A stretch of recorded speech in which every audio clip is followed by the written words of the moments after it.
खुदावंद यीशु मसीह के बाबरकत और फतमंद नाम में आप सबों को पास्टर अमजद डेविड का सलाम। आइए अजीजों, आज का हवाला हम तलावत करेंगे खुदा के कलाम में से खुरूज की किताब, उसका 15 बाब, उसकी 26 आयत को हम तलावत करेंगे। कलाम मुकद्दस में यूं मरकूम है कि अगर तू दिल लगाकर खुदावंद अपने खुदा की बात सुने, वही काम करे जो उसकी नजर में भला है, और उसके हुक्मों को माने, उसके आयन पर अमल करे, तो मैं उन बीमारियों में से जो मैंने मिस्रियों पर भेजी तुझ पर कोई न भेजूंगा, क्योंकि मैं खुदावंद तेरा शाफी हूं। आइए अजीजों, आज हम शिफा की तलब से बात करेंगे। लोग शिफा चाहते हैं, मुजज़ात चाहते हैं। खुदा भी चाहता है कि वो इंसानों के दरमियान मुआवजे करे। मुआवजे के लिए, शिफा के लिए जो सबसे पहली चीज, बुनियादी चीज है, वो ईमान है। जब ईमान की बात करते हैं तो कलाम मुकद्दस में लिखा है, मरकस की अंजील में, कि ईमान लाने वालों के दरमियान मुआवजे होंगे। सो ईमान वो कनेक्शन है जो हमें खुदा के साथ जोड़ता है। ईमान की कंप्लीट जो डेफिनेशन है वो है खुदा की मौजूदगी को मानना। ईमान जो है वो बगैर ईमान के उसको पसंद आना नामुमकिन है। ईमान जो है वो ईमान के साथ ईमान मुकम्मल होता है। ईमान सुनने से पैदा होता है। कलाम मुकद्दस में आज के हवाले में से हम पढ़ते हैं, हमने पढ़ा 26 आयत को, अगर तुम दिल लगाकर खुदावंद अपने खुदा की बात सुने। कलाम को सुनने से ईमान पैदा होता है।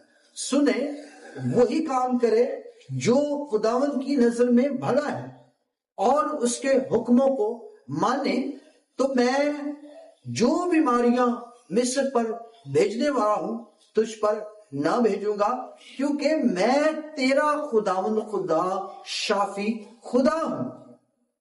कलाम मुकद्दस में जो शिफा की कुदरत है वो खुदा के कलाम के अंदर पाई जाती है। ज़बूर 107 में लिखा, वो कलाम नज़ल फरमा कर शिफा देता। खुदा के कलाम के अंदर शिफा की माफौकल फितरत कुदरत। अगर हम बाइबल मुकद्दस को पढ़ें तो कलाम की कुदरत को हम पैदाइश की पहली किताब में देखते हैं कि खुदावंद फरमाता था और चीजें वजूद में आती थी। और ज़बूर 107 में लिखा है, वो अपना कलाम नाज़िल फरमाकर शिफा देता है। अगर आप शिफा चाहते हैं, मुआवजा चाहते हैं, तो आज अपनी जिंदगी में इस बात को समझ लें, सुन लें। जब तक आप कलाम को सुनते नहीं, ईमान नहीं रखते, खुदा की मौजूदगी कभी नहीं हो सकती। कलाम मुकद्दस में खुदावंद ने मिस्र में 10 आफतें मिस्रियों के खिलाफ भेजी, 10 मुआवजे इसराइल के लिए किए, और सारे मिस्र में सूरज गुरूब हो गया है। जहां इसराइल जश्न में रहता है वहां सूरज कायम है, और पूरे मिस्र में आफतें हैं। खुदावंद अपनी कौम को संभालता है। अब खुदावंद जो है वो कहता है कि अब तुम्हें मेरा हुक्म मानना है, और हुक्म मानने के सबब से तुम शिफा हासिल कर सकते हो।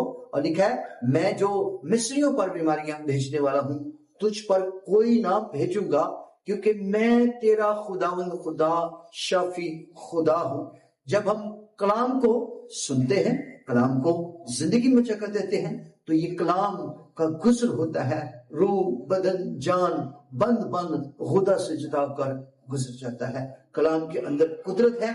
ये कलाम सूखी हड्डियों में से गुजरता है, बहरे कानों में से गुजरता है, और लिखा है कि ये खुदा का कलाम उस हर हिस्से में से गुजरता है जहां कोई चीज गुजर नहीं सकती। तो हम इस बात पर ईमान रखते हैं कि हमारा खुदा शाफी खुदा है। शाफी का मतलब जिसमें से शिफा निकलती है, वो यीशु मसीह के बदन से निकलती है। उसके मार खाने से हम क्या पाते हैं? शिफा चाहते हैं, शिफा पाते हैं। आज दुनिया शिफा को चाहती है, शाफी को नहीं चाहती। शाफी को जिंदगी में रखेंगे کلام کو اپنی زندگی میں رکھیں گے تو معجزات آپ کی زندگی میں ہوں گے۔ اگر کوئی بیمار ہے تو میں اس کے لیے دعا کرنا چاہتا ہوں۔ ایمان رکھیں، آسمانی باپ، میں ایمان کے ساتھ ان تمام سننے والوں کو جو سن رہے ہیں، ان کی کمزوریاں، بیماریاں، بدروہیں، ان کے بدنوں کو فیل فور چھوڑ دے، وہ آزاد ہو جائے، اس مسیح کے نام، آمین۔